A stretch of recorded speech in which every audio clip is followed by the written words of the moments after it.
ભગવદ પ્રેમ જ પ્રભુને પ્રિય છે. બોલો હોરી કે રસિયા કી. હવે બધા શાંત થઈ જાઓ.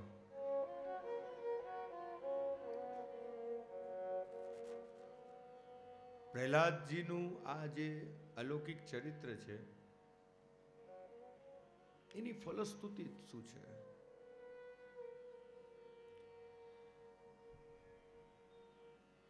વિપરીત પરિસ્થિતિઓમાં પણ ભગવત ભક્તિ થઈ શકે છે. ધ્યાન આપજો. ગમે તેટલી પ્રતિકૂળ પરિસ્થિતિ જીવનમાં કેમ ના આવે,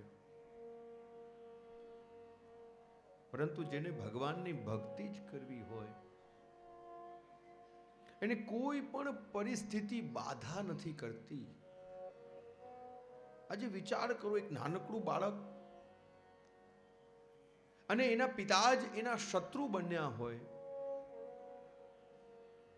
અને એવી સ્થિતિમાં રહીને પણ જો એ ભગવાનની ભક્તિ કરી શકે તો પછી વૈષ્ણવ કુળમાં જન્મેલા વૈષ્ણવ શા માટે ભગવદ સેવા ન કરી શકે?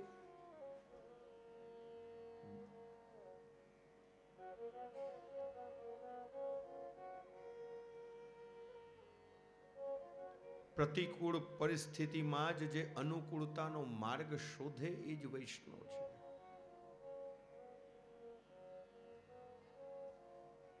મનમાં પ્રેમ હોય, મનમાં દ્રઢતા હોય, મનમાં પ્રભુ માટે દ્રઢ વિશ્વાસ હોય તો પરિસ્થિતિઓ પણ બદલાઈ જાય છે.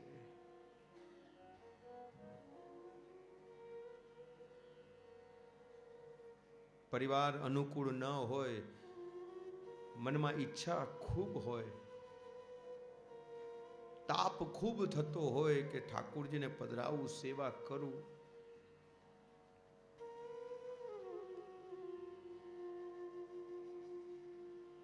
પણ જ્યારે એ તાપ એટલો બધો પ્રગટ થાય કે એક દિવસ એવો આવે કે એ ઘરની પરિસ્થિતિ જે અત્યાર સુધી પ્રતિકૂળ હતી એ અનુકૂળ બની જાય.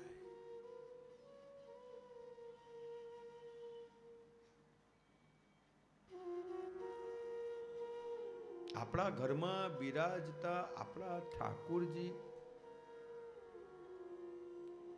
અને એ ઠાકોરજીની સેવાનો આનંદ, એ આનંદથી અધિક બીજું શું આનંદ હોઈ શકે?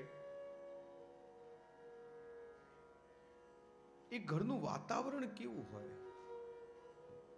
સવારે મંગળાની તૈયારીઓ થતી હોય, ઘંટા નાદ સંભળાતા હોય, સુંદર મજાના કીર્તનો ચાલતા હોય, ઠાકોરજી માટે સામગ્રી સિદ્ધ થતી હોય,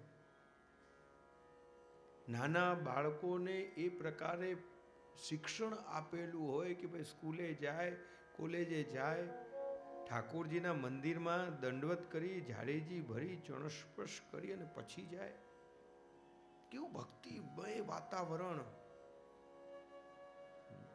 આજે આપણે પ્રત્યેક વૈષ્ણવ એમ ચાહે છે કે એની સંતાન વૈષ્ણવ બને. હા કે ના? આપણે દરેક એમ જ ઈચ્છીએ છીએ કે આપણા બાળકો વૈષ્ણવ બને અને એ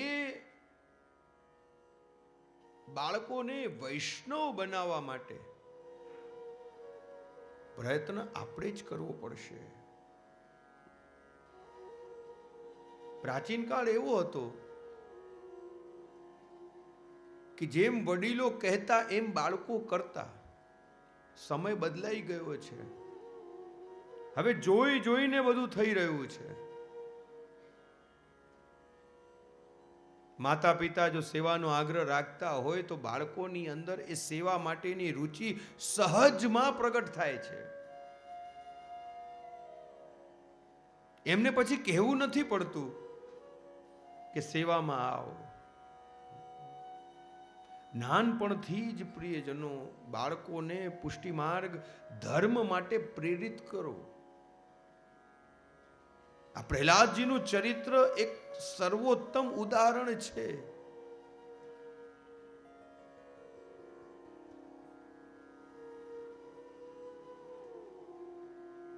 અને એટલા માટે જ નાનપણથી જ આપણે બ્રહ્મ સંબંધની દીક્ષા આપણા બાળકોને આપીએ છીએ.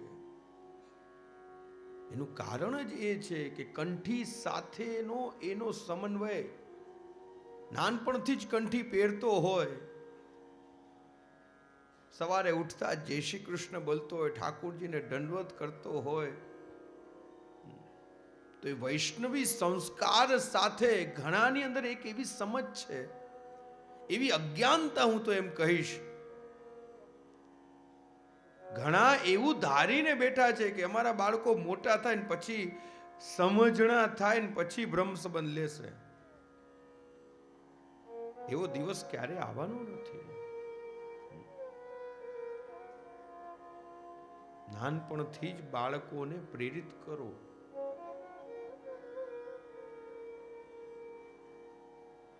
તમારા બાળકોને જો ધર્મ માટે રુચિ છે તો એ રુચિને તમે પ્રોત્સાહિત કરો, એને વધારો.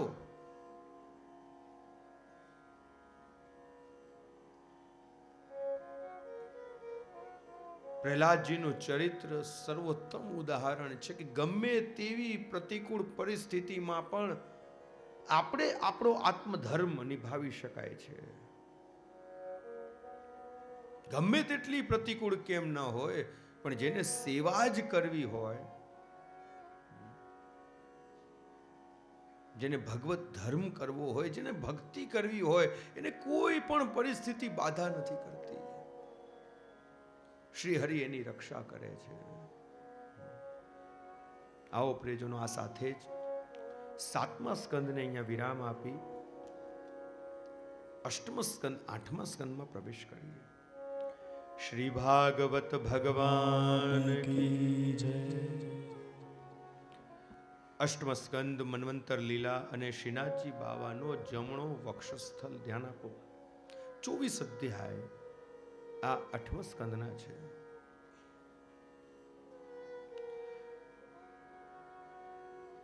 હિન્દુ ધર્મની એક વિશિષ્ટ કાલગણના મન્વંતર, કે જેની અંદર 6 વસ્તુ હોય એને મન્વંતર કહેવાય. મનુ, મનુપુત્રો, ઇન્દ્ર, દેવ, સપ્તઋષિ અને ભગવદ અવતાર.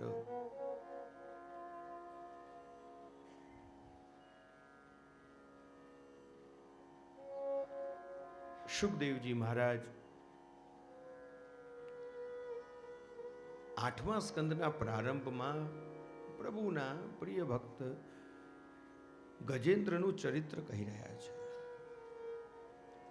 ત્રિકુટાચલ પર્વત છે અને એ પર્વત ઉપર ગજેન્દ્ર એના પરિવાર સાથે રહે છે. એક દિવસની વાત છે, સરોવરમાં પરિવાર સાથે સ્નાન કરતો હતો અને ત્યાં એક ગ્રાહ મગરે એનો પગ પકડ્યો. ગજેન્દ્રએ એના પરિવારને પોકાર કરી, કોઈક તો મારી રક્ષા માટે આવો. ભયંકર યુદ્ધ ચાલ્યું, કોઈ એનો સાથ ન આપ્યો અને હવે થાક્યો છે. સરોવરમાં એક કમળ છે, કમળને પોતાની સૂંઢમાં લઈ ભગવાન શ્રી હરિની સ્તુતિ કરવા લાગ્યો. અને જ્યાં ભગવાનની સ્તુતિ કરી, શ્રી હરિનું સ્મરણ કર્યું, હ કહેતાની સાથે ભગવાન શ્રી હરિ ગરુડ ઉપર સવાર થયા અને રી કહેતાની સાથે જ ભગવાને એ ગ્રાહનો ઉદ્ધાર કરી નાખ્યો.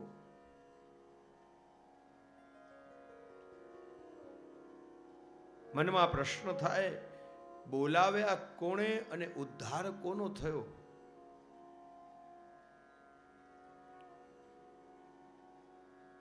ગજેન્દ્ર ભગવદ ભક્ત હતો અને એ ભગવદ ભક્તના ચરણ એક ગ્રાહે પકડેલા હતા.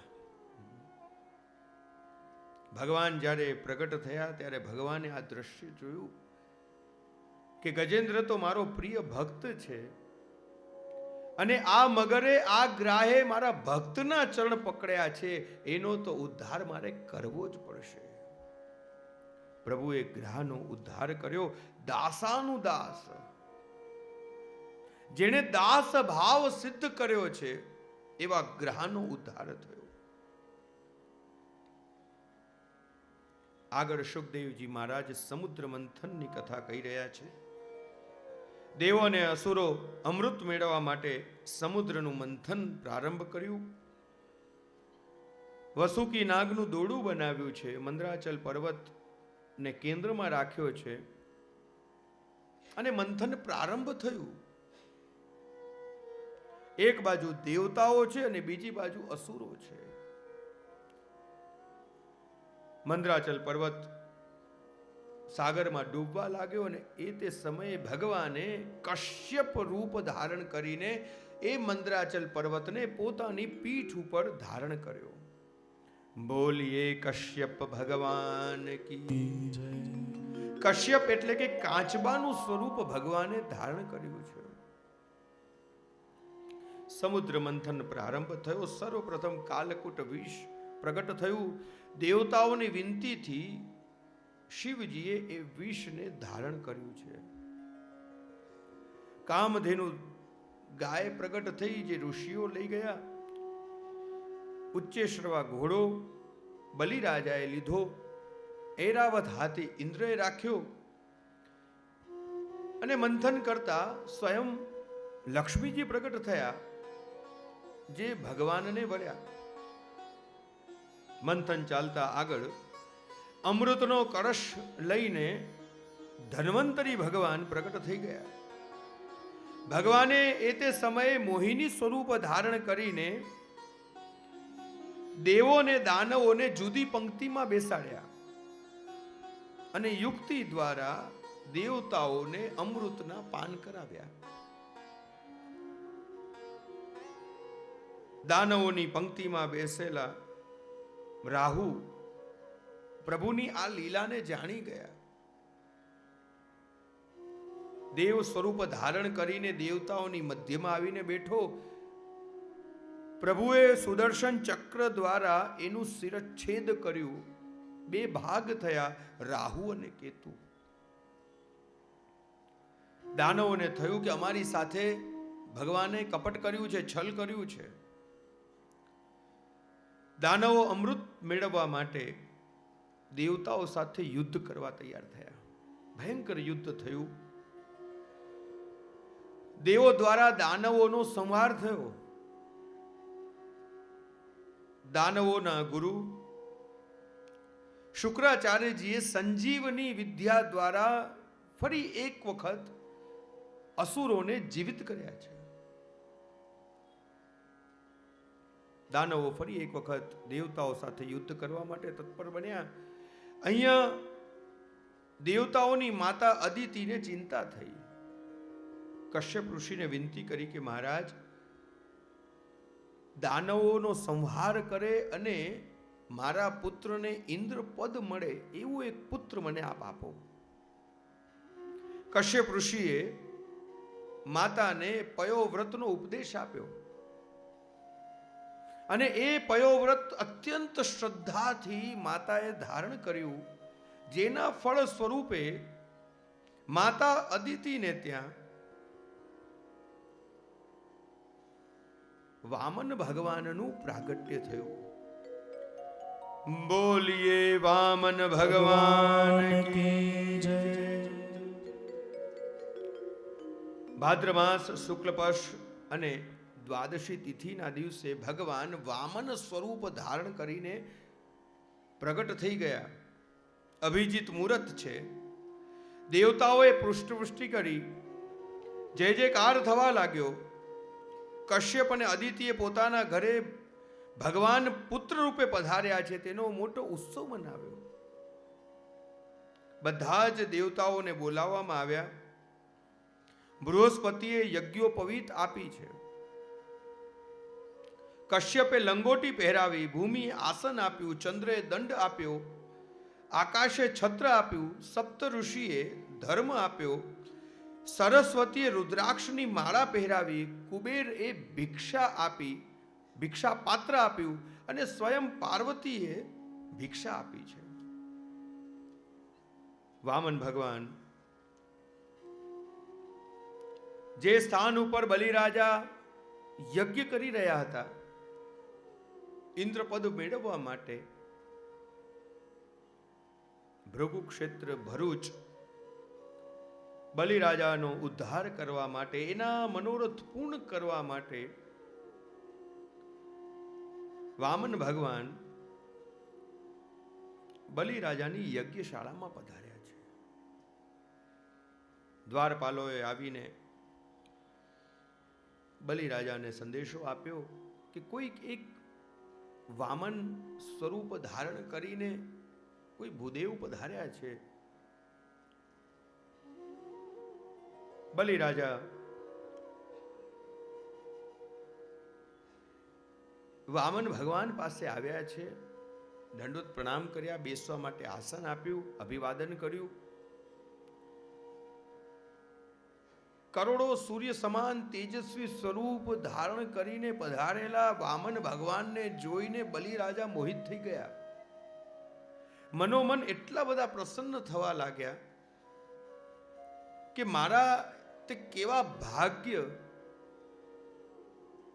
કે મારા આંગણે, મારી યજ્ઞશાળામાં આ વામન પધાર્યા છે. વિનંતી કરી કે આપને હું શું આપું? વામન ભગવાન કહેવા લાગ્યા કે બલિરાજા, હું તો બહુ સંતોષી બ્રાહ્મણ છું, મારે કંઈ વધારે જોઈતું નથી. પહેલા વચન આપો, જે હું માંગુ એ મને આપશો. બલિરાજા તૈયાર થયા, હાથમાં જળ લીધું અને જ્યાં જળ લઈને સંકલ્પ કરી રહ્યા હતા ત્યાં જ એમના ગુરુ શુક્રાચાર્યજી એમનો હાથ પકડ્યો. અરે મૂર્ખ, આ તું શું કરી રહ્યો છે? જેને તું વામન સમજી રહ્યો છે, વામન નથી, સ્વયં વિષ્ણુ જ છે. અને જ્યાં આ શબ્દો શુક્રાચાર્યજીના બલિરાજાએ સાંભળ્યા, મનમાં આનંદની વૃદ્ધિ થઈ. અરે જો આ સ્વયં વિષ્ણુ જ હોય તો મારાથી ભાગ્યવાન આ સંસારમાં બીજું કોઈ હોઈ જ ના શકે કે જેના દ્વાર ઉપર સ્વયં વિષ્ણુ વામન બનીને આવ્યા.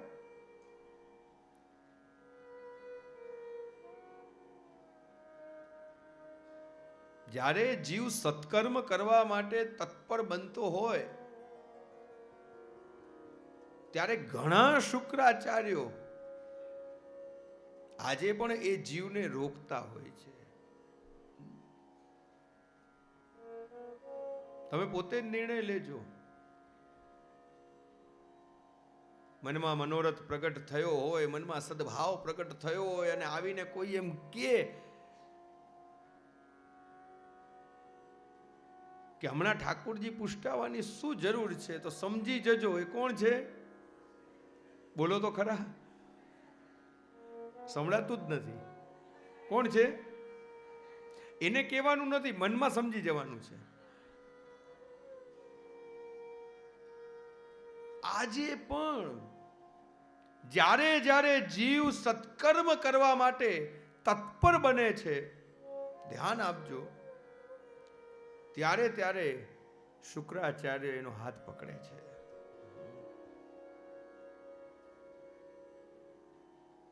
બલિરાજા તત્પર બન્યા, હાથમાં જલ લીધું, સંકલ્પ લીધો અને જ્યાં જલ છોડ્યું વિનંતી કરી કે પ્રભુ કંઈક માંગો. ભગવાન સહજ ભાવથી કહી રહ્યા છે કે બલિરાજા, મને વધારે કશું નથી જોઈતું, બસ કેવલ 3 ડગ ભૂમિ જ જોઈએ છે. જ્યાં આ શબ્દો બલિરાજાએ સાંભળ્યા, હસવા લાગ્યો. અરે વામન, તમારું સ્વરૂપ જેટલું નાનું છે, બુદ્ધિ એના કરતા પણ નાની છે. તમે કોના આંગણે આવ્યા છો એ તો જુઓ. તમે બલિરાજાના આંગણે આવ્યા છો, એવું માંગો કે બીજી વાર માંગવું ન પડે. તમને કોઈ દેશ આપું, કોઈ રાજ્યના રાજા બનાવી દઉં, તમને લગ્ન કરવા હોય તો હું કન્યા આપું, તમને ધન આપું, તમારા ભંડાર હું ભરી દઉં. તમે આ શું માંગી રહ્યા છો?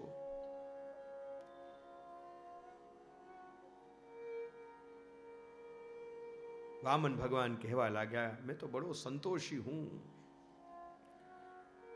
અને જ્યાં સંકલ્પ છોડ્યો, જોત જોતામાં એ વામન સ્વરૂપ વિરાટ થઈ ગયું. અને 2 ડગની અંદર આ 14 લોક ભગવાને માપી લીધા. બલિ રાજાને કહેવા લાગ્યા, હે રાજન, બતાવો હું મારું 3જું ચરણ ક્યાં પધરાવું? પ્રભુના એ વિરાટ સ્વરૂપના દર્શન કરી બલિ રાજા મોહિત થયા. પ્રભુને દંડવત પ્રણામ કરી રહ્યા છે અને વિનંતી કરી રહ્યા છે કે હે પ્રભુ, આપ આપનું 3જું ચરણ મારા મસ્તક ઉપર પધરાવો. ભગવદીઓએ જ્યારે આ લીલાના દર્શન કર્યા,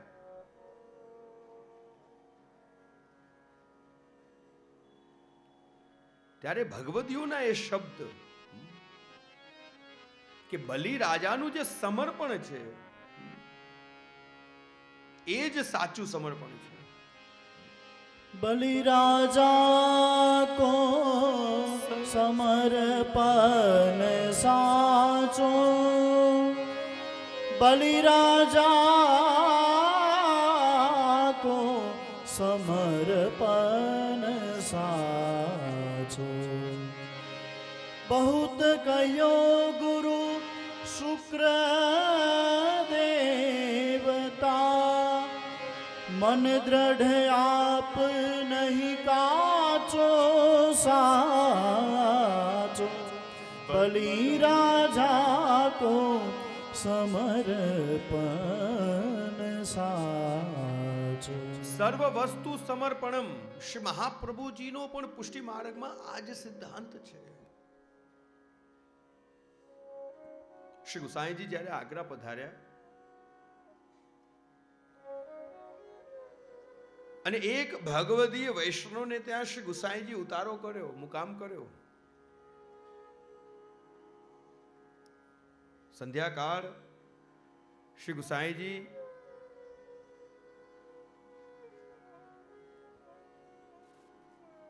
વિચરણ કરી રહ્યા હતા અને એ શ્રી ગુસાઈજીના સ્વરૂપના દર્શન કરીને બાજુમાં જ રહેતા માણેકચંદ દાસ સ્ત્રી પુરુષ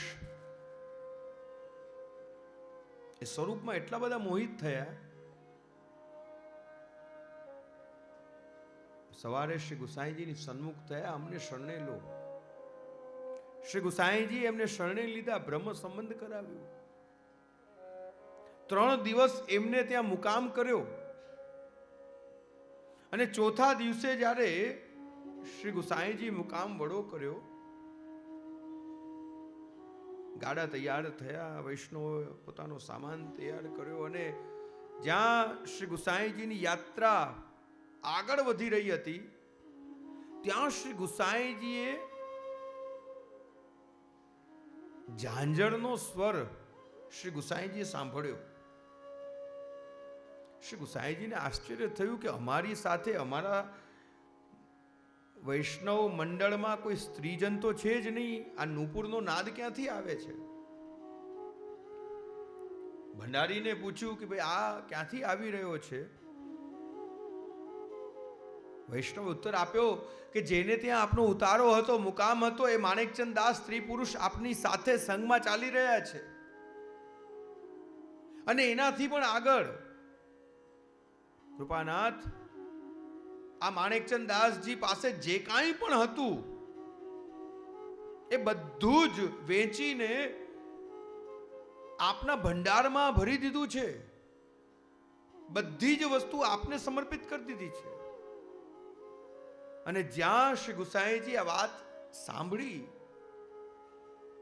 શ્રી ગુસાઈજીને એટલો આનંદ થયો અને એ શબ્દ શ્રી ગુસાઈજીના મુખમાંથી પ્રગટ થયા કે વૈષ્ણવો જાને बलि राजा को नहीं देखो होय वो या समय ये माणेकचंद दास जी के दर्शन करो.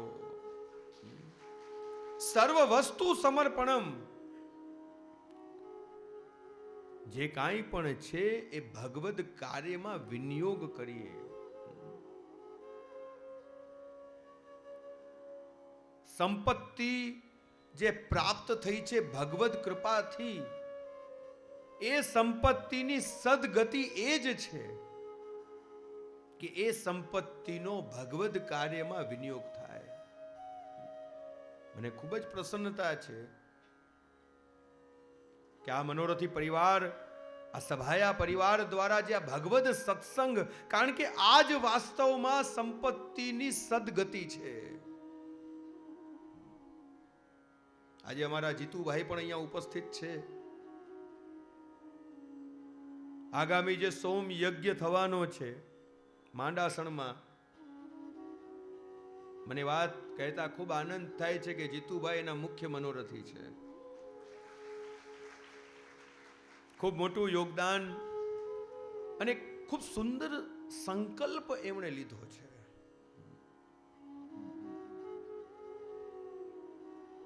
બલિરાજાના મનોરથ ભગવાને પૂર્ણ કર્યા. બલિરાજા કો સમર્પણ સાચો.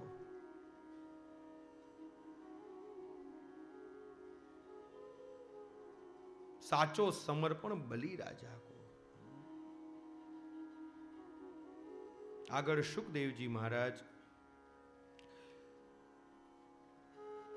વેદોની રક્ષા કરવા માટે ભગવાને જે મત્સ્ય અવતાર ધારણ કર્યો એની કથાનું વર્ણન કરી રહ્યા છે.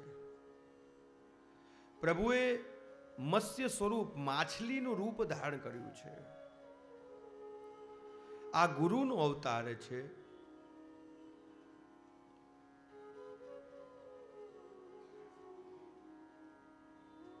જ્ઞાન આપ્યું છે. આવો આ સાથે જ પ્રિયજનો 8મા સ્કંદને અહીંયા વિરામ આપી સમય મર્યાદાનું ધ્યાન રાખી, કારણ કે ગોકુળ સુધી પહોંચવાનું છે અને આ બધા પૂરેપૂરી તૈયારી સાથે આવ્યા છો એટલે મારે પણ ધ્યાન રાખવું પડશે. 9મા સ્કંદમાં પ્રવેશ કરીએ. આ 9મા સ્કંદ એટલે કે ઈશાનું કથા 24 જ અધ્યાય છે. આમાં શ્રીનાથજી બાવાનું ડાબુ વૃક્ષ સ્થળ છે, જેમાં સુખદેવજી મહારાજ મનુના પુત્ર નાભાગની કથાનું વર્ણન કરી રહ્યા છે. નાભાગનો પુત્ર નભગ, તેના ભાઈઓએ મિલકતનો વિભાજન કર્યો, તેનો ભાગ કાઢ્યો નહીં. તેના ભાગમાં પિતા આવ્યા. નભગ વિદ્યાભ્યાસી હતો અને વિદ્યા અભ્યાસ કરીને જ્યારે પાછો આવ્યો ત્યારે પિતાએ કહ્યું કે તારા ભાગમાં હું આવ્યો છું. નભગે પિતાની ખૂબ ભાવથી સેવા કરી અને એ પિતાના આશીર્વાદથી પુનઃ ખૂબ ધન પ્રાપ્ત કર્યું. નાભાગના બીજા પુત્ર અંબરીશની કથા, જેણે દ્વારિકાધીશની સેવા કરી. આગળ જતા હરિશ્ચંદ્રની કથા આવી, જેમણે સત્યનું મહાત્મ્ય વધાર્યું.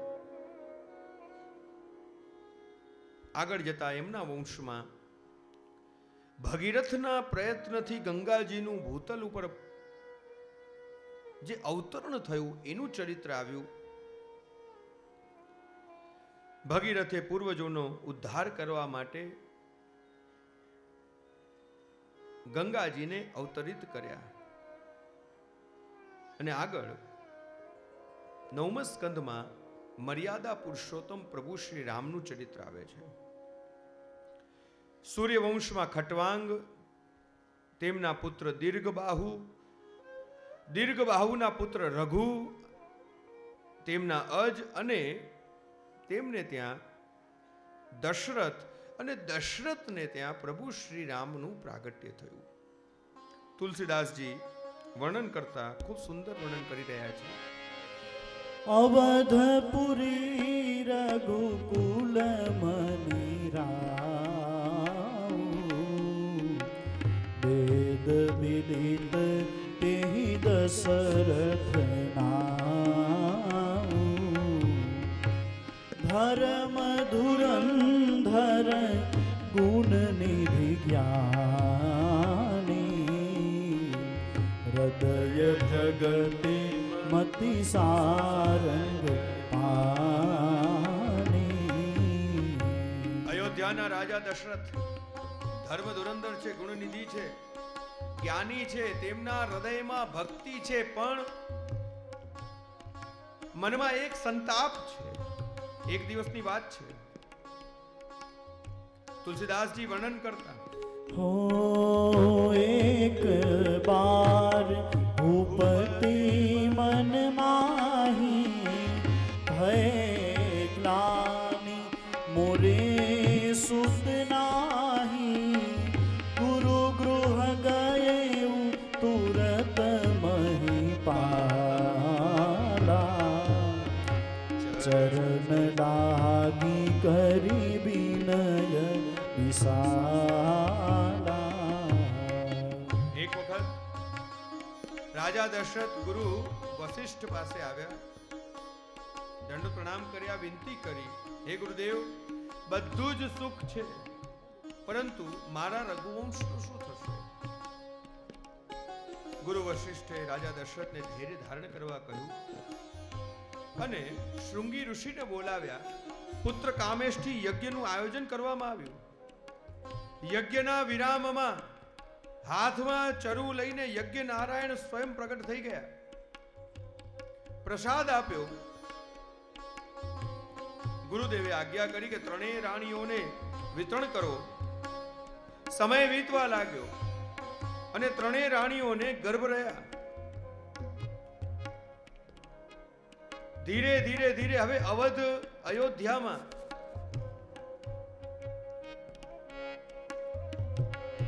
લોકોને હૃદયમાં આનંદ ઉમળવા લાગ્યો. ભૂમિ ખોદે તો એમાંથી સ્વર્ણ નીકળવા લાગ્યું, સરયુનું જળ અમૃત જેવું થવા લાગ્યું. દસે દિશાઓમાં આનંદ. તુલસીદાસજી વર્ણન કરતા કહી રહ્યા છે, હો નવમી તિથિ મધુમાસ પુનિતા શુક્લ પક્ષ અભિજીત હરિપ્રીતા મધ્ય દિવસ યતિ શીતન ધામા પાવન કાલ લોક વિશ્રામા. નવમી તિથિ મધુમાસ મધ્ય દિવસ અને સૂરજ માથે છે. સમસ્ત જગતને વિશ્રામ દેવા વાળા મર્યાદા પુરુષોત્તમ પ્રભુ શ્રી રામનું પ્રાગટ્ય થયું. બોલીએ રામચંદ્ર ભગવાન કી જય. આવો પ્રિયજનો, થોડી ક્ષણો માટે અયોધ્યામાં પ્રભુ શ્રી રામ જન્મનો આનંદ માણીએ અને પછી આગળ યાત્રા કરીએ. સૂર સમૂહ વિનતી કરી પહોંચે નિજ નિજ ધામ. જગ નિવાસ પ્રભુ પ્રગટે અખિલ લોક વિશ્રામ. અખિલ લોક વિશ્રામ.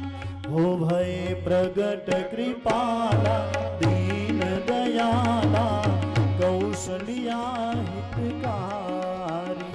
ભય પ્રગટ કૃપાલા દીન દયાલા કૌશલ્યા હિતકારી. હર્ષિત મહતારી મુનિ મનહારી અદ્ભુત રૂપ વિચારી. ભય પ્રગટ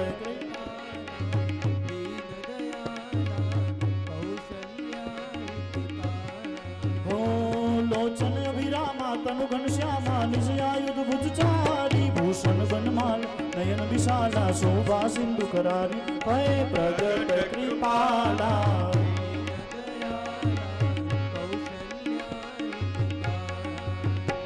ब्रह्मांड निकाया निर्मित माया रोम रोम प्रतिवेद कहे मम उर्सो वासी यह उपहासी सुनत धीर मति धीर न रहे.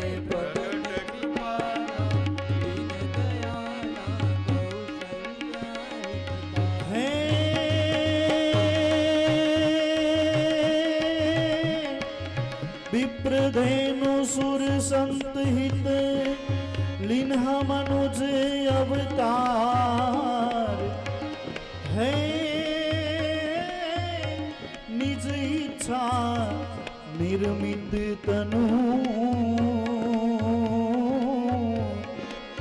माया गुण गोपाल सियावर रामचंद्र की जय रघुवीर रामचंद्र की जय श्रवण रामचंद्र की जय है अवध में आनंद भयो जय रघुवीर राम की अवध में आनंद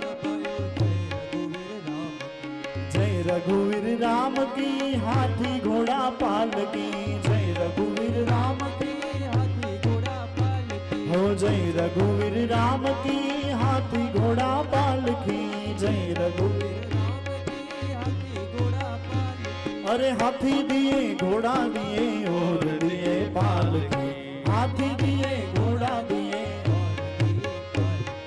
जय रघुवीर राम की हाथी घोड़ा पाल की जय रघुवीर राम की हाथी घोड़ा पाल की जय रघुवीर राम की जय हो लखन लाल की जय रघुवीर राम की हो जय शत्रुघ्न लाल की जय हो भरत लाल की जय शत्रुघ्न लाल की जय हो भरत लाल है अवध में आनंद भयो जय रघुवीर अवध में आनंद भयो और हाथी घोड़ा पाल की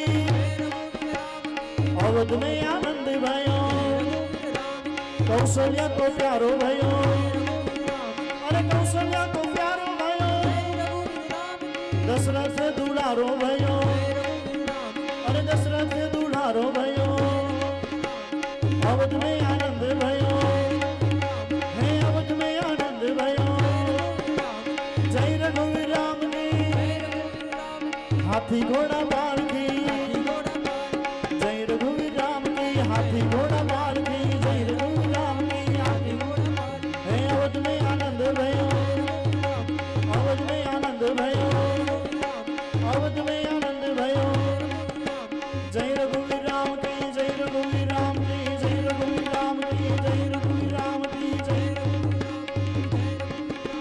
हर घर में बसे कहीं नाम हो हर घर में बसे कहीं नाम एक ही नारा गूंजेगा मेरे भारत का बच्चा बच्चा बोलो जय श्री राम बोलेगा मेरे भारत का बच्चा बच्चा हो जय श्री राम बोलेगा जय जय श्री राम बोलेगा जय जय श्री राम बोलेगा बोलो रामचंद्र भगवान की जय श्री रघुनाथ जी के प्रागट्य की आप सभी को बधाई हो बधाई हो बधाई हो।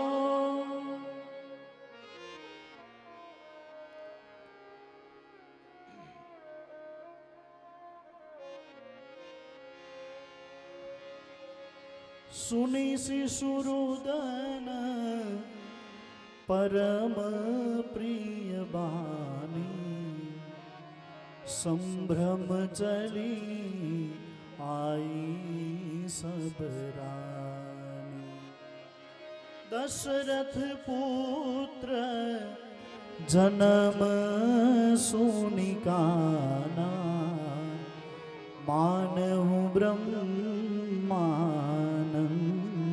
समाना है मानहु ब्रह्मानंद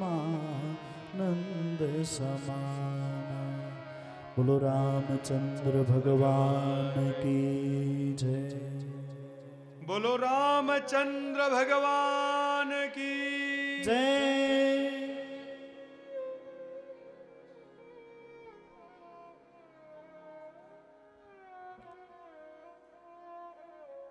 આપણે સૌ મહદ ભાગ્યશાળી છીએ.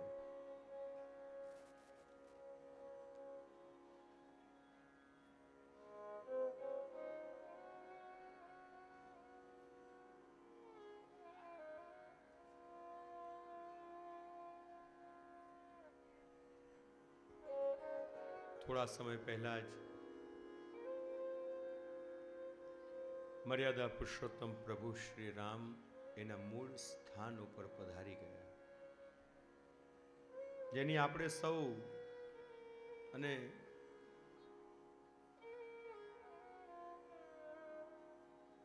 જેની સમગ્ર સૃષ્ટિ આતુરતાથી રાહ જોતી હતી એ દિવસ કે ક્યારે આપણા પ્રભુ એ મંદિરમાં પધારે, અને એ મંગળ દિવસ પણ આવી ગયો. આપ સૌને રામ જન્મની ખૂબ ખૂબ બધાઈ. શ્રી મહાપ્રભુજીએ પ્રભુ શ્રી રામને મર્યાદા પુરુષોત્તમ કહ્યા છે.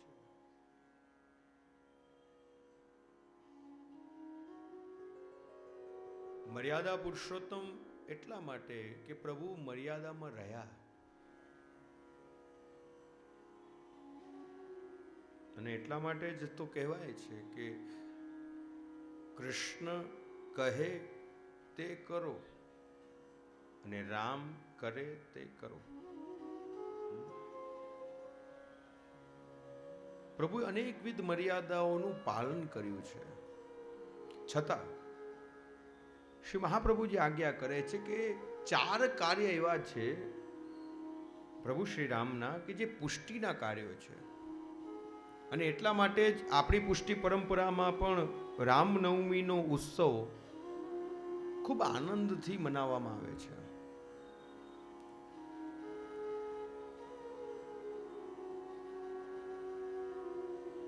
સૌથી પહેલું કાર્ય પોતાના નામનું મહાત્મ્ય બતાવી પથ્થરને તરાવ્યા છે. બીજું, અહલ્યાનો ઉદ્ધાર કર્યો, શબરીના એઠા ફળ ખાધા, આ પુષ્ટિનું કાર્ય છે. અને ચોથું, બધા જ અયોધ્યાવાસીઓને પ્રભુ શ્રી રામ પોતાની સાથે સાકેત ધામ લઈ ગયા. આ 4 કાર્યો પુષ્ટિના છે.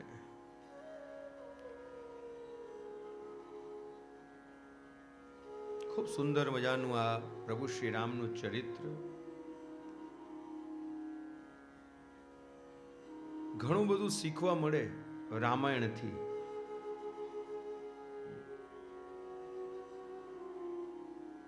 ભાઈ ભાઈનો સ્નેહ, પતિ પત્નીનો સ્નેહ, પિતા પુત્રનો સ્નેહ, માતા અને પુત્રનો સ્નેહ,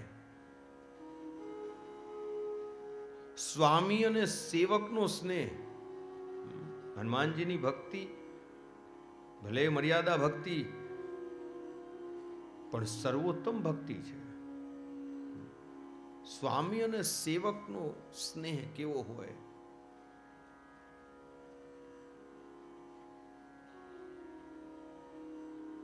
નવમા સ્કંધમાં પ્રભુ શ્રી રામનું ચરિત્ર ખૂબ જ શ્રીમદ ભાગવતની અંદર ખૂબ સંક્ષિપ્તમાં રામચરિત્રની કથા છે. આગળ શુકદેવજી મહારાજ પરશુરામ દ્વારા જે ક્ષત્રિયોનો સંહાર થયો એની કથાનું વર્ણન કર્યું, ચંદ્રવંશનું વર્ણન કર્યું, યયાતિના ચરિત્રનું વર્ણન કર્યું, રતિદેવની કથાનું વર્ણન કર્યું. આવો આ સાથે જ પ્રિયજનો પ્રભુ શ્રી રામના યુગલ ચરણારવિંદમાં દંડ પ્રણામ કરી 9મા સ્કંધને વિરામ આપીએ, અને જેની આપણે સૌ આતુરતાથી રાહ જોઈ રહ્યા છીએ એવા 10મા સ્કંધમાં પ્રવેશ કરીએ. 90 અધ્યાય નિરોધ લીલા અને શ્રીનાથજી બાવાનું. બોલો તો ખરા, અરે આ ક્યાં ભણીને આવ્યા છો? આવું કયું ભાગવત વાંચ્યું, કયું ભાગવત સાંભળ્યું? હા, 10મા સ્કંદ એ શ્રીનાથજી બાવાનું હૃદય છે.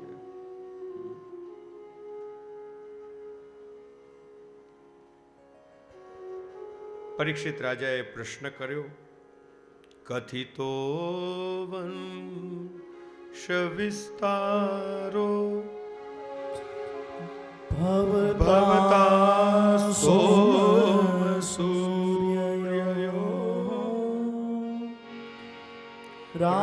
આદ્યામ ચોભયવશ્યાનામ ચરિતમ પરમાદ્ભુતમ. હે ગુરુદેવ, આપે સૂર્યવંશ અને ચંદ્રવંશની કથા કહી. હવે ચંદ્રવંશમાં પ્રગટ મારા ઈષ્ટદેવ ની કથા અત્યંત વિસ્તારથી કરો. હે પ્રભુ, 11 વર્ષ જે પ્રભુએ ગોકુલમાં લીલા કરી એ ચરિત્ર મને સંભળાવો. 14 વર્ષ જે મથુરામાં આપ બિરાજ્યા અને લીલાઓ કરી એનું ચરિત્ર મને કહો. હે ગુરુદેવ, 100 વર્ષ સુધી જે દ્વારિકા લીલા કરી, આમ કુલ 125 વર્ષ સુધી પ્રભુએ કઈ કઈ લીલાઓ કરી એ લીલાનું અવગાહન હે ગુરુદેવ મને કહો. સુખદેવજી કહેવા લાગ્યા, પરીક્ષિત તું ધન્ય છે. તને ભગવાન શ્રી કૃષ્ણની કથામાં નૈષ્ઠિકી રતિ થઈ છે. અને આમ કહેતા સુખદેવજી રાજા પરીક્ષિત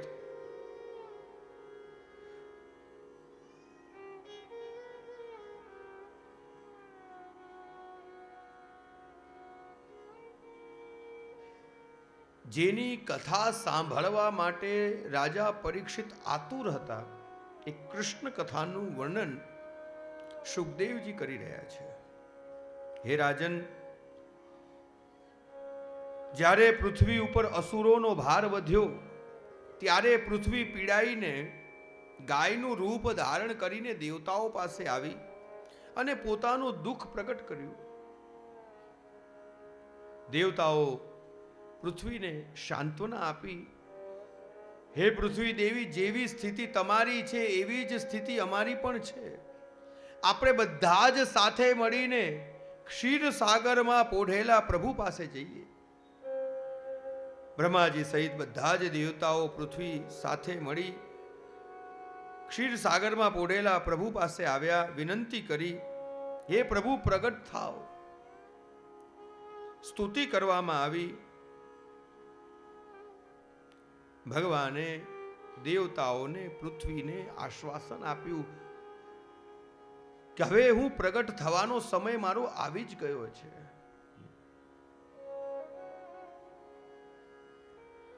સુખદેવજી કૃષ્ણ કથાનું વર્ણન કરતા આપણને મથુરા લઈ જાય છે, જ્યાં હમણાં જ વસુદેવ અને દેવકીના લગ્ન થયા છે. પોતાની પ્રિય બહેન દેવકીને વિદાય સમયે પોતાના જ રથમાં આરૂઢ કરીને એ વિદાય આપી રહ્યો છે. અને જ્યાં રથની લગામ ખેંચી ત્યાં આકાશવાણી થઈ, હે અબોધ કંસ, તું જેને વિદા કરી રહ્યો છે એ જ દેવકીની 8મી સંતાન તારો કાળ છે.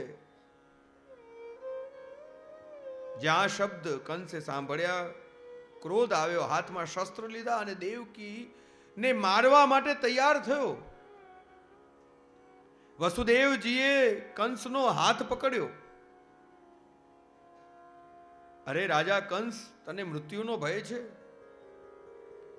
અને એ મૃત્યુના ભયથી તું તારી બહેનનું વધ કરવા માટે, એને મારવા માટે તત્પર બન્યો. અમે તને વચન આપીએ છીએ કે અમારા જેટલી પણ સંતાન થશે અમે તને સોંપી દેશું. દેવકી અને વસુદેવને કારાગૃહમાં કેદ કર્યા છે. સમય વીતવા લાગ્યો. એક પછી એક 6 પુત્રો થયા. કંસને દયા પ્રગટ થઈ. નારદજી આવ્યા છે. મનમાં વિચાર કર્યો, પાપનો ઘડો ભરાશે નહીં તો ફૂટશે કઈ રીતે.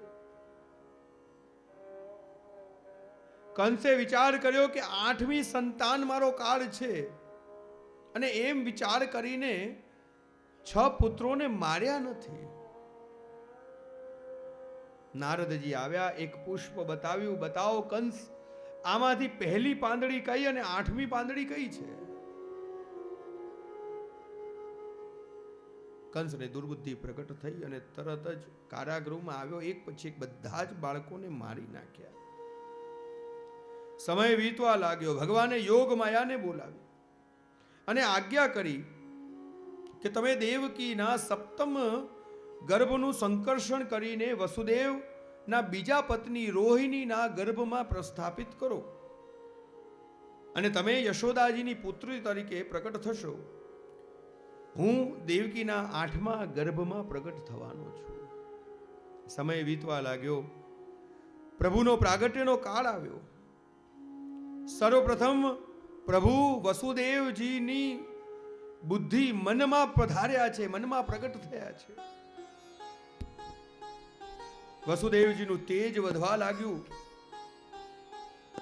વસુદેવજીના મનમાંથી પ્રભુ દેવકીજીના ગર્ભમાં પ્રગટ થયા છે. વસુદેવ અને દેવકીનું તેજ સૂર્ય સમાન વધવા લાગ્યું. દેવતાઓ કારાગૃહમાં પ્રગટ થયા અને ગર્ભસ્થ શિશુની સ્તુતિ કરવા લાગ્યા. સત્યવ્રતમ સત્ય પરમ ત્રિસત્યમ સત્યસ્ય સત્ય સત્યસ્ય યોનિમ નિહિતમ ચ સત્યે સત્યસ્ય સત્ય મૃત સત્ય નેત્રમ સત્યાત્મકમ ત્વામ શરણમ પ્રપન્ના. દેવતાઓ ગર્ભસ્થ શિશુની સ્તુતિ કરતા ભગવાનના સત્ય સ્વરૂપનું ધ્યાન ધરી રહ્યા છે. આ શ્લોકમાં 9 વખત સત્ય શબ્દનો પ્રયોગ કરવામાં આવ્યો. 9 એ પૂર્ણ અંક છે. હે પ્રભુ, આપ પૂર્ણ સત્ય રૂપ છો, આપ જ સત્ય છો. હે પ્રભુ, પ્રગટ થઈ જાઓ. દેવતાઓએ સ્તુતિ કરી અને પ્રાગટ્યનો સમય નિકટ આવ્યો. બધા જ ગ્રહ નક્ષત્ર લગ્ન અનુકૂળ થઈ ગયા. વર્ણન કરતા અથ સર્વગુણોપેતા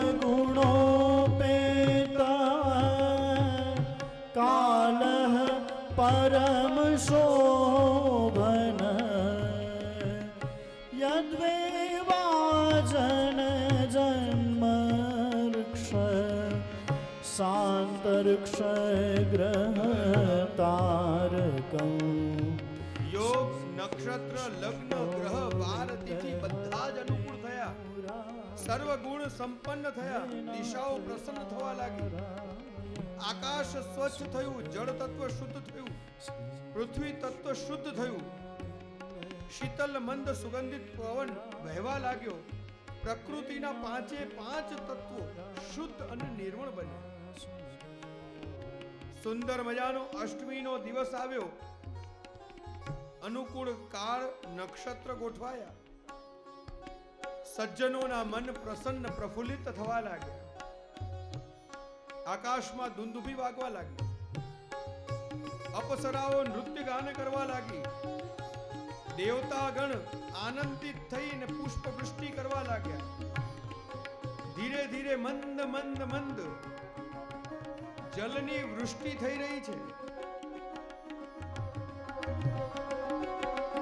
ચંદ્રમા ચાલતા ચાલતા રોહિણી નક્ષત્રમાં પ્રવેશ કરી રહ્યો છે.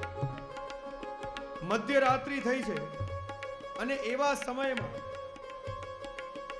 સમસ્ત જગતને આનંદ દેવા વાળા પરમાનંદ સ્વરૂપ નંદ નંદન સાક્ષાત વસુદેવ અને દેવકીને ત્યાં ચતુર્ભુજ સ્વરૂપ ધારણ કરીને પ્રગટ થઈ ગયા. બોલીએ કૃષ્ણ કનૈયા લાલ કી જય. તમદ્ભુતમ બાલકમ અંબુજે ક્ષણમ ચતુર્ભુજં શંખ ગદાયુધાયુધમ શ્રીવત્સલક્ષ્મં ગલશોભિકૌસ્તુભં પીતાંબરં સાંદ્રપયોદશોભગં શ્રીકૃષ્ણ ગોવિંદ હરે મુરારે હે નાથ નારાયણ વાસુદેવ. દેવકીએ વિનંતી કરી, હે પ્રભુ, જો આપને અમારી પાસે સેવા કરાવડાવી હોય તો દ્વિભુજ ધારણ કરો. માતાની વિનંતી સ્વીકારીને પ્રભુ દ્વિભુજ થયા. ભગવાને વસુદેવજીને આજ્ઞા કરી કે ગોકુળમાં નંદ બાવાને ત્યાં માયાનો જન્મ થયો છે, આપ મને ત્યાં પધરાવો અને માયાને અહીંયા પધરાવીને આવો. હવે વસુદેવજી તૈયાર થયા. ભગવાનને પોતાના મસ્તક ઉપર પધરાવ્યા અને જ્યાં પ્રભુને પોતાના મસ્તક ઉપર ધારણ કર્યા, બધા જ દ્વાર ખુલી ગયા. દ્વારપાલ નિંદ્રાધીન બન્યા. કારાગૃહમાંથી બહાર આવ્યા. ધીરે ધીરે ધીરે ધીરે મંદ મંદ સુંદર વૃષ્ટિ થઈ રહી છે.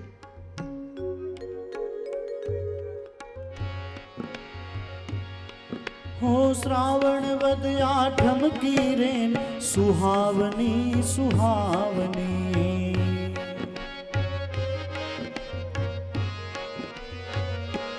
हो श्रावण वद आठम की रेन सुहावनी सुहावनी.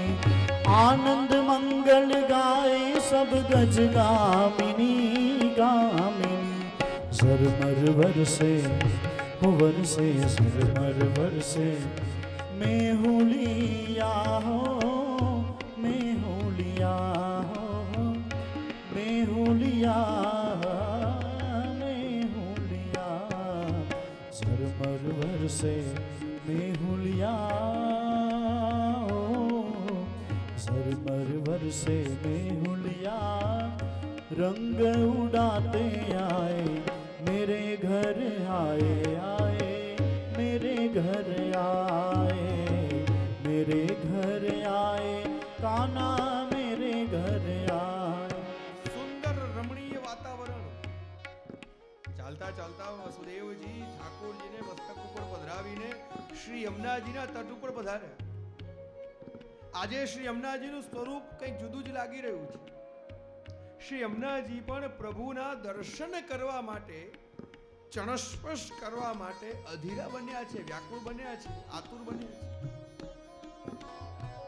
જોત જોતા શ્રી યમુનાજીએ માર્ગ આપ્યો. પ્રભુના એ અલૌકિક શિશુ સ્વરૂપ, બાલ સ્વરૂપના દર્શન શ્રી યમુનાજીએ કર્યા. વસુદેવજી લાલાને લઈને નંદાલયમાં આવ્યા. પ્રભુને યશોદાજીની પાસે પોઢાડ્યા. યોગ માયાને ત્યાંથી પધરાવી અને પાછા મથુરા આવ્યા છે, જ્યાં યોગ માયાને લઈને કારાગૃહમાં આવ્યા. પ્રભુના પધારવાથી જે દ્વાર ખુલી ગયા હતા, જે દ્વારપાલો સૂઈ ગયા હતા, યોગ માયાના લીધે એ બધા જ દ્વાર પાછા બંધ થઈ ગયા. દ્વારપાલ જાગી ગયા. શિશુના રોદનનો અવાજ સાંભળ્યો. દોડતા દોડતા દોડતા કંસ પાસે ગયા. સમાચાર આપ્યા. કંસ દોડતો દોડતો કારાગૃહમાં આવ્યો અને જ્યાં યોગ માયાને પોતાના હાથમાં લીધી